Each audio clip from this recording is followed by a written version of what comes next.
بارک اللہ فیک. ایک سوال بہت اہم ہے، جو فقہی مسائل ہوتے ہیں، رفع دین کرنا، آمین بالجہر وغیرہ، بعض ساتھی کہتے ہیں ہمیں اس کو بہت زیادہ امپورٹینس دینی چاہیے، اس کی ڈیٹیل دعوت دینی چاہیے، اس کی وجہ سے بالکل ڈسٹنگوش ہو جاتے ہیں کہ تو ہمیں یہ اس سے شروع کرنا چاہیے، اس کی دعوت دینی چاہیے.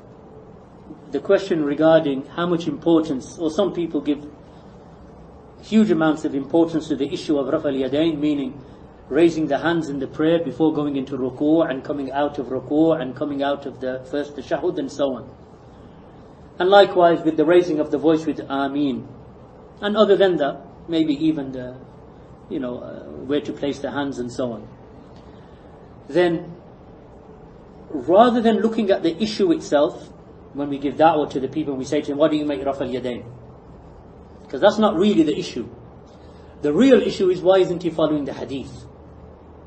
That's the issue. So what's happened is that some of, our brothers, that they have taken the issue itself to be the main issue, whereas what in reality is the thing that is the issue that we should be focusing upon is the asl behind it, and that is ittiba'u sunnah. So when you say to a person, how do you pray? Is it I pray because my Shaykh in the masjid or the Maulana in the masjid taught me how to pray in this manner? Then you say to him, his prayer, is it the prayer of Allah's Messenger sallallahu alayhi wa sallam? Or are you making taqleed? If he is making taqleed, then there's an opportunity for us to introduce him to the subject matter of ittiba'. Why? Because we don't necessarily hold that taqleed in all of its forms is haram. Why? Because the jahil, who is illiterate, he has never studied the deen, possibly can't read, probably can't even, he can't write anything, even in his own language, never mind Arabic. So for him, taqleed is the only route out. So what do you introduce him to? You introduce him to the asl of the sunnah. That you say to him, follow the kitab, follow the sunnah, follow the sahaba. He says, I don't know what that is. So that's what we teach him. If you say to him, make Rafa al-Yadayn, there's no harm in that, in essence, because that is the sunnah. Imam al-Bukhari has a book, a risala or a book, a treatise on Rafa al-Yadayn, where he brings over 200 narrations of raising the hands. So the hadith, or the ahadith of Rafa al-Yadayn, raising the hands in the prayer, are mutawatira, la shak. But debating with a Hanafi or even worse than that, a Quburi, over Rafa al-Yadayn is a discussion actually that is foolhardy, to say the least. That a person who's committing shirk, that you regard the most important thing that he must learn is Rafa al-Yadayn. What's the most important thing for a person who's making tawaf of the grave, sajda of the grave, and calling upon Rasulullah, Ya Rasulullah, and so on and so forth? What's the most important thing to him? The most important thing for him is Tawheed. And through the subject matter of Tawheed, you teach him the mutaba'ah of Rasulullah sallallahu alayhi wa sallam. So Rafa al-Yadayn, anyway in the salah, it is not from the wajibat, and it is not from the arkan. Meaning, that if I pray as a Salafi, and I know the importance of Rafa al-Yadayn, meaning that if it is from the sunnah of Allah's Messenger sallallahu alaihi wasallam, but if I went through the whole of the prayer and I did not make Rafa al-Yadayn, my prayer is still correct. The salah is sahiha. Why? Because the Rafa al-Yadayn, if you open up the books of salah and the arkan of the salah, or the shurut of the salah, which are those things that come before the prayer, and the pillars of the prayer which are inside the prayer, and the wajibat of the prayer, it doesn't come into it. So where does Rafa al-Yadayn come? It comes into the sunnah of the prayer. And likewise, Ameen. Is it important to say Ameen? Yes, it is important to say Ameen, because the Prophet ﷺ said that whoever's Ameen coincides with the Ameen of the angels, then Allah subhanahu wa ta'ala will accept it. Are these issues important? They are important. But to take them and to place them upon a level where we regard them to be the most important thing that we call the people to, then that is not correct. And many Muslims have been drawn into this discussion and argumentation over Rafa al-Yadayn, and argumentation over the saying of the Ameen and so on, where in reality we should say to them, let's put that to one side, because these are from the Sunnah. Let's talk about the Sunnah itself. Should it be followed? Or do you think that the word of the scholar or your iman supersedes the word of Allah's Messenger sallallahu alaihi wasallam. What do you give taqdeem to? What is it that you give the precedence to? Is it the words of Allah's Messenger or the position of your shaykh? If he says, well, I'm a Hanafi, so I give precedence to the Hanafi madhab, then you say this is your deviation. Raf al-Yadayn is not your deviation. Your deviation is that you give precedence to the qawl of Abu Hanifa or the scholars of the Ahnaf over and above the hadith of Allah's Messenger sallallahu alaihi wasallam, even if it contradicts your madhab. If it contradicts your madhab, then you will reject the hadith or make ta'wil or find a way of removing yourself from acting upon it, and you will say my madhab, my madhab, my madhab. This is the deviation of the muqallid. The deviation of the muqallid is not the actual act that he does. The deviation is in the asl. So when the muqallid is in reality has ta'assub, he's fanatical to his madhab, to the extent that the words of Allah will not change him. The hadith of Allah's Messenger sallallahu alaihi wasallam will not change him. The Sahaba and their fiqh and their understanding and their fahm does not change him. This is the deviation of the muqallid, whether he be Sufi, whether he be muqallid, whether he be a madhabi, or whether it be anyone else. So what do we call them to? Because, they're our brothers, and we want them to come to the truth. So we don't have 6-hour arguments about Raf al-Yadayn, because the hadith is in Bukhari. One hadith is enough. Say, khalas, that's done. The hadith is there. You can't deny the hadith. Who denies the hadith in Bukhari?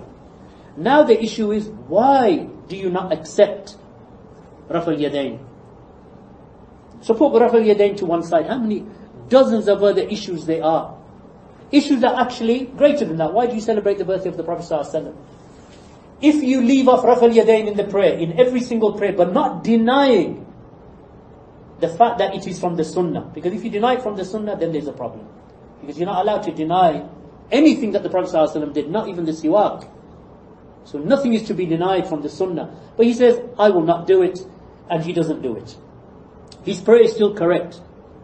But he is not sinful either. If he leaves off Raf al-Yadayn, he's not sinful. Because it is a Sunnah.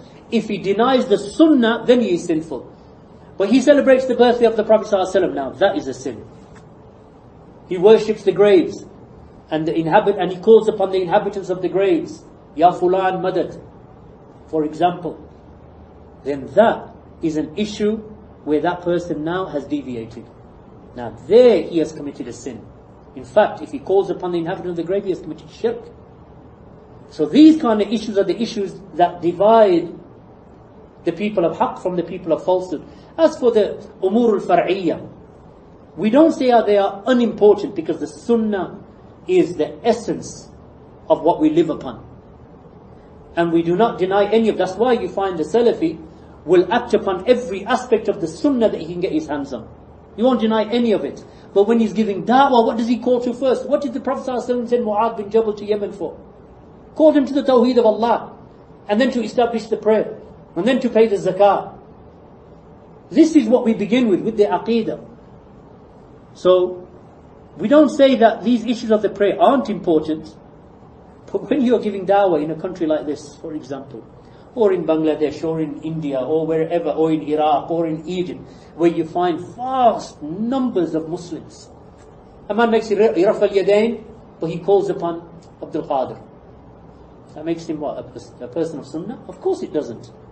It's better that he didn't make Raf al-Yadayn and didn't call upon Abdul Qadir.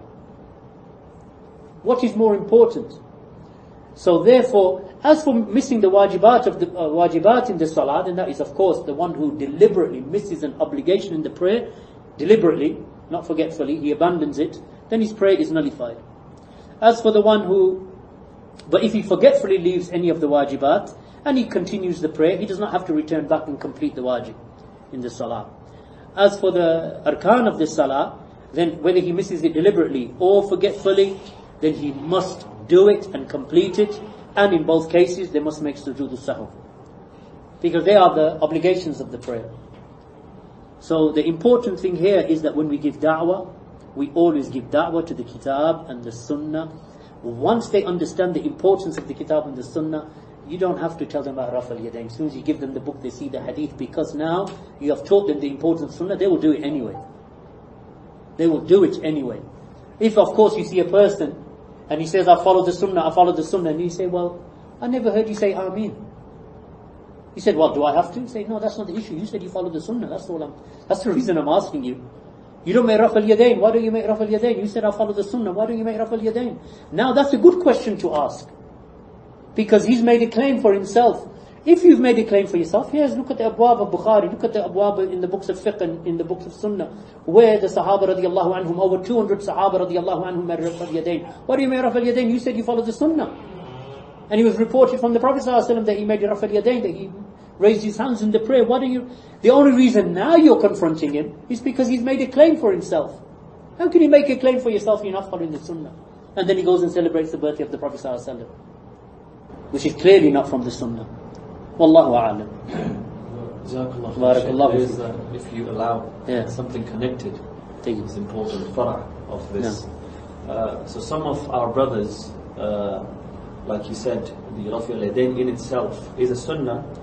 So if somebody abandons it, then he's not sinful, but he's losing on the reward of following the Sunnah.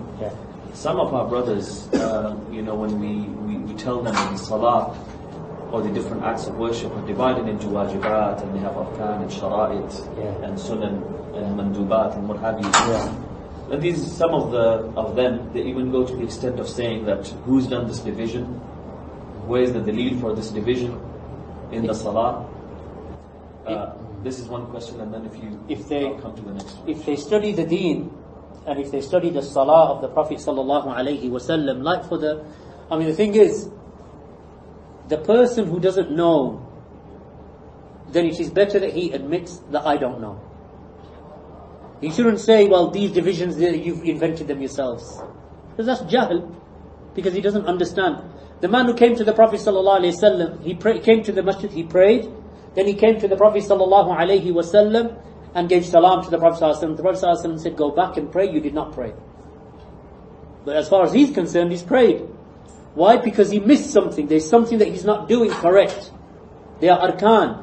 If you go through the hadith of Allah's Messenger sallallahu alaihi wasallam, that the Prophet sallallahu alaihi wasallam, especially under the abwab of sujood al-sahw, when did the Prophet sallallahu alaihi wasallam make sujood al-sahw?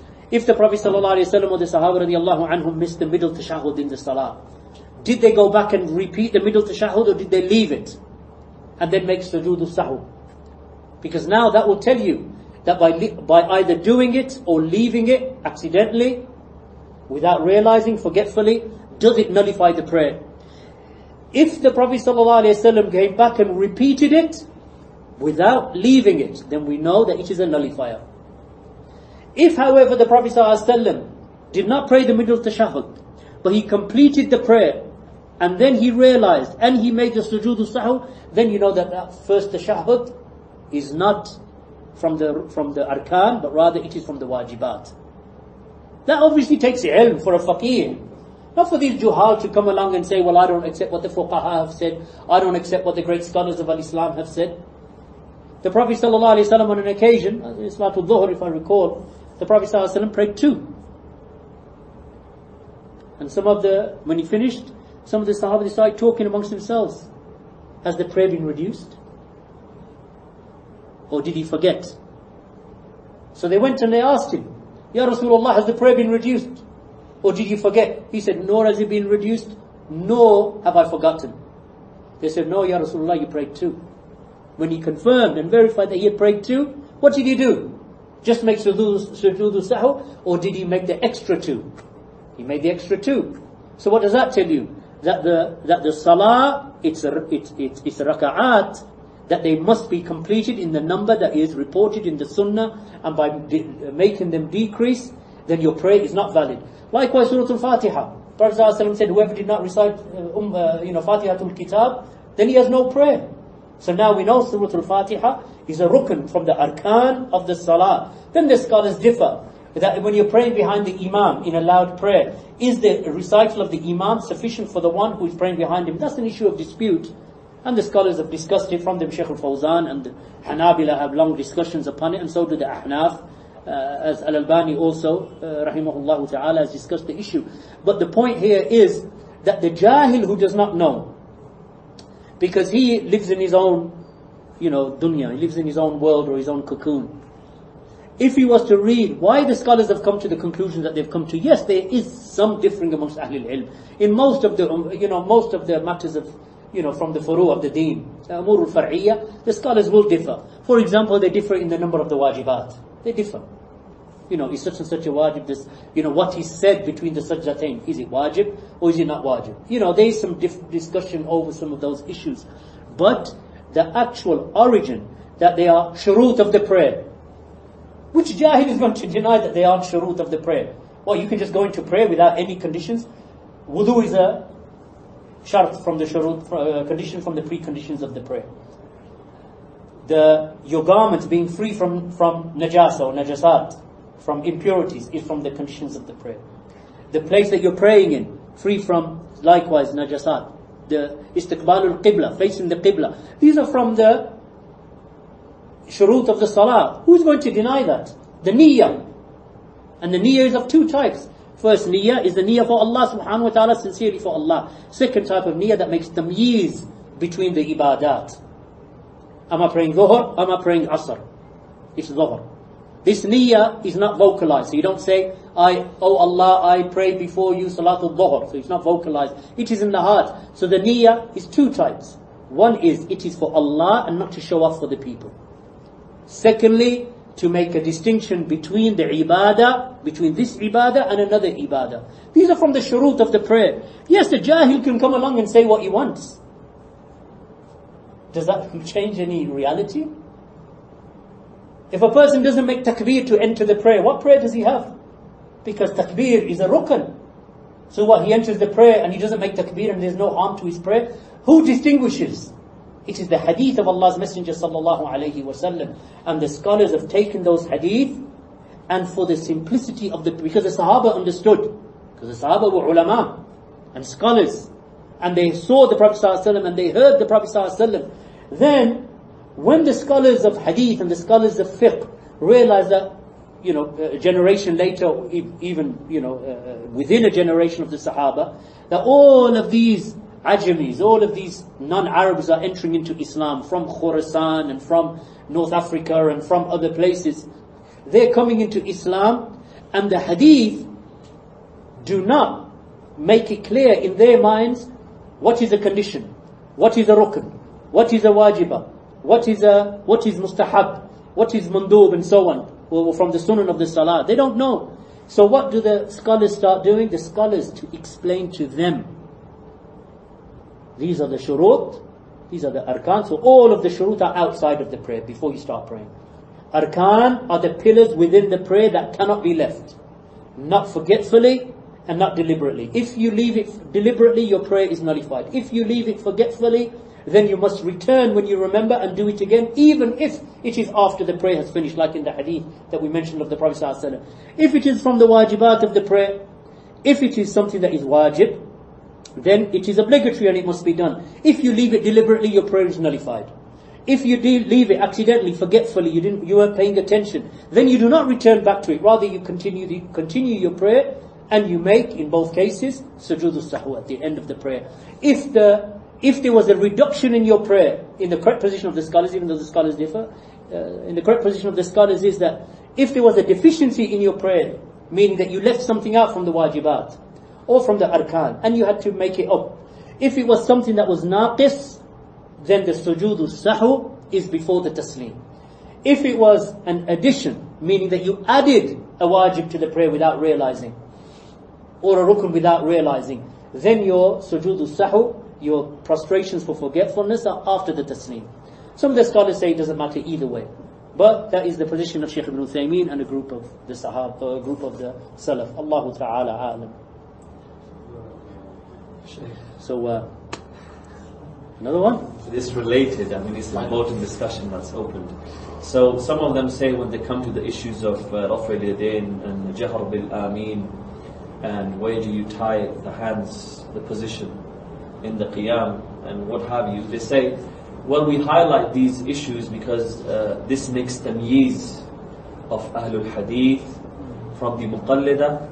And for example, they will give an example. They say, so for example, a group of Ahlul Bid'ah, for example, they have stipulated for their followers or their sect that they should wear a specific turban color, green. Yeah. So it's actually a strategy, they say, with which they keep their followers to themselves, because this guy with the green turban, so it's been stipulated upon him that you have to wear a green turban, you can't wear any other turban. Yeah. So this guy, if he ends up in another masjid, he feels odd, people look at him, so he doesn't go to any other masajid except the masajid of his sect.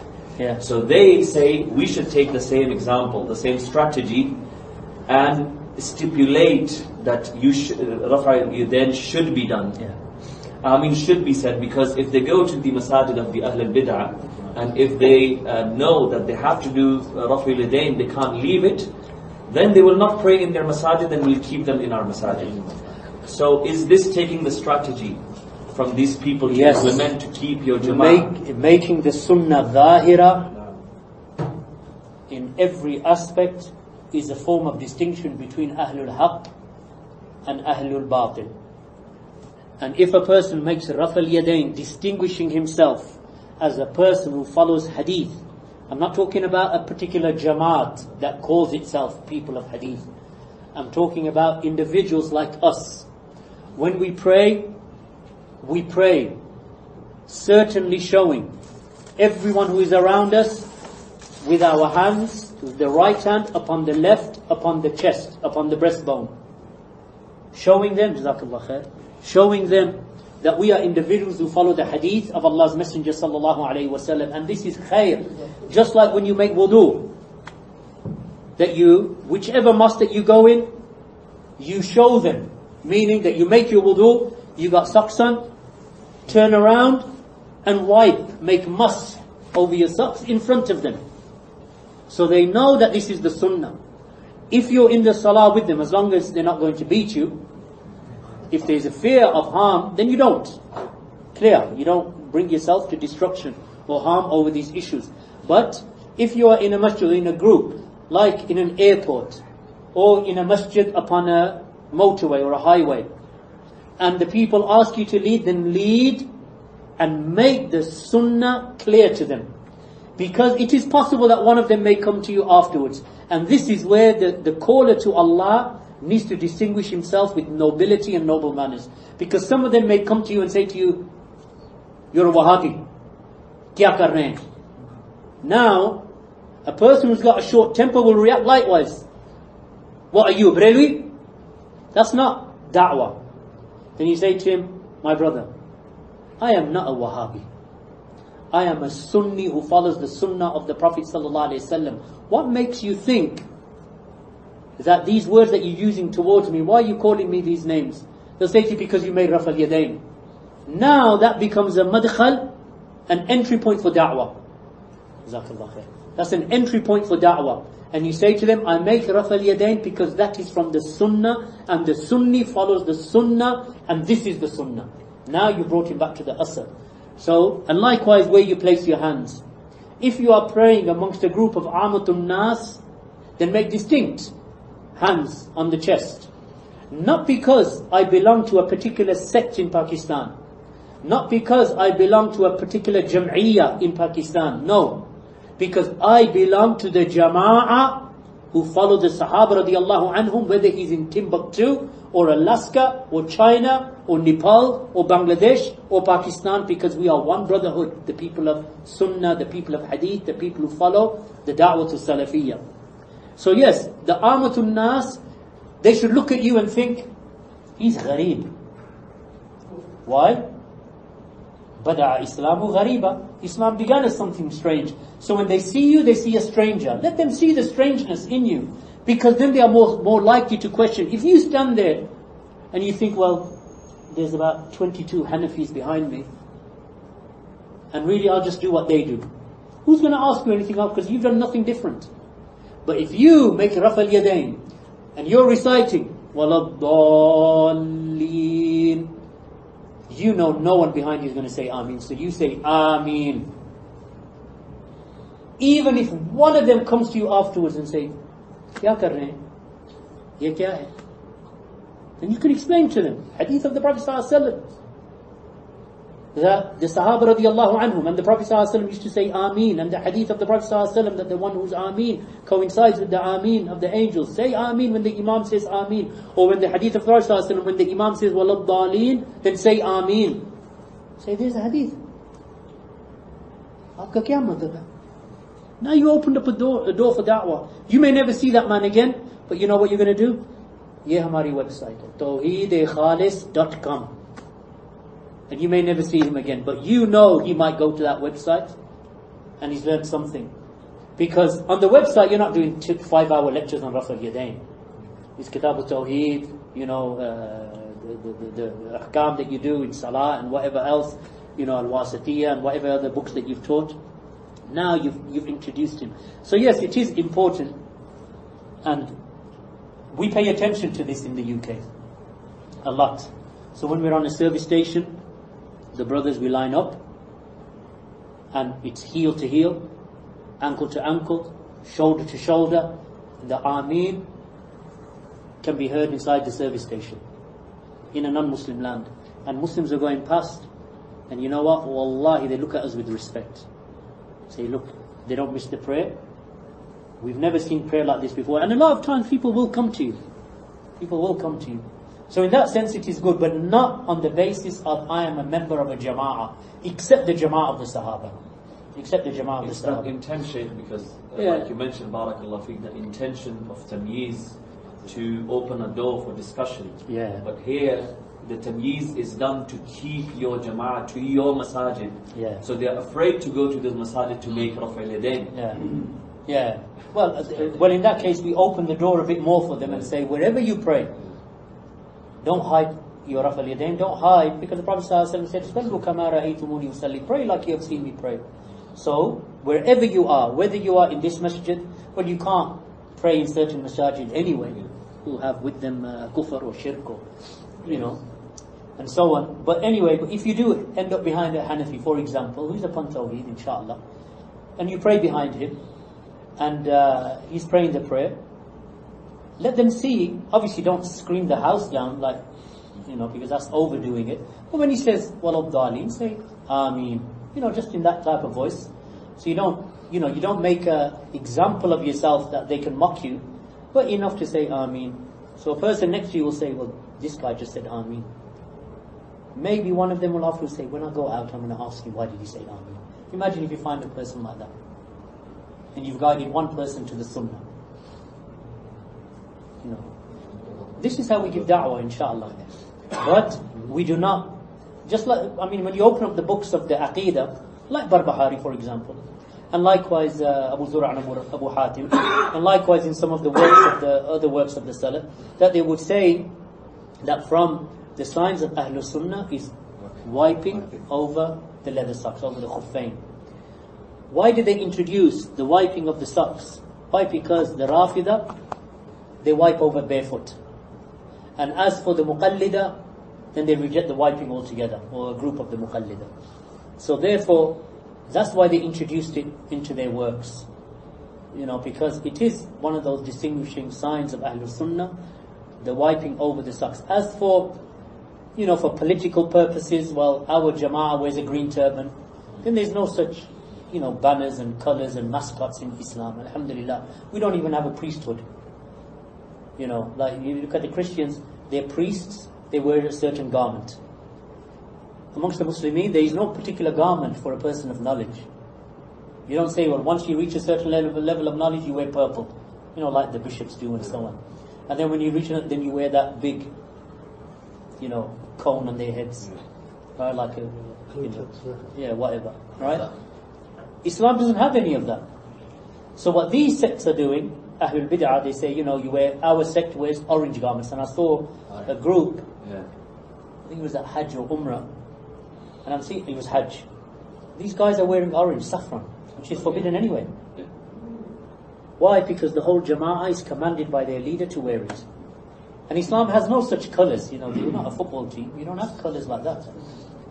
So anyone who introduces this, then they're introducing a bid'ah. But the one who introduces a sunnah or makes a sunnah and he says, follow the sunnah, my brothers. Wherever you go, make the sunnah, make idhar of the sunnah. Then that's praiseworthy. But the Raf al-Yadayn does not make you Salafi, right? We know that. Right? ISIS make Raf al-Yadayn. Right? And they pray with their hands. And how many of the Hanabila or from the other madahib that they will pray in a certain way, and maybe even when they were younger or at some stage, that they learnt the salah from Sifatul Salah of Shaykh al-Albani. Meaning they hate Shaykh al-Albani, but they take the salah from him, because who else is going to teach them? But that doesn't make him a Salafi. How many people you find Jamaat Hijrah wa Takfir will pray like us? That is a point where a Salafi should never be deceived. That I've seen a person who makes Raf al-Yadayn, so therefore he is a Salafi, or that he is Ahlul Hadith. It doesn't necessitate that he is that. Because a man can make Raf al-Yadayn and hands on the chest and be Ash'ari. Because why? In his madhab, his fiqh is Shafi'i or whatever. Right? But in reality, that person is a Ash'ari, Sufi, whatever, but he makes Raf al-Yadayn. And you hear some of them talking like that, even though the madhab of the Hanabila doesn't have that in it anyway, on the chest. Allahu Ta'ala. حدیث میں تو خارجوں کی نشانی ہے یہاں تک سلام ہوں عند سلام. سید جزاكم الله خيرا بارك الله فيكم وسبحانك اللهم وبحمدك.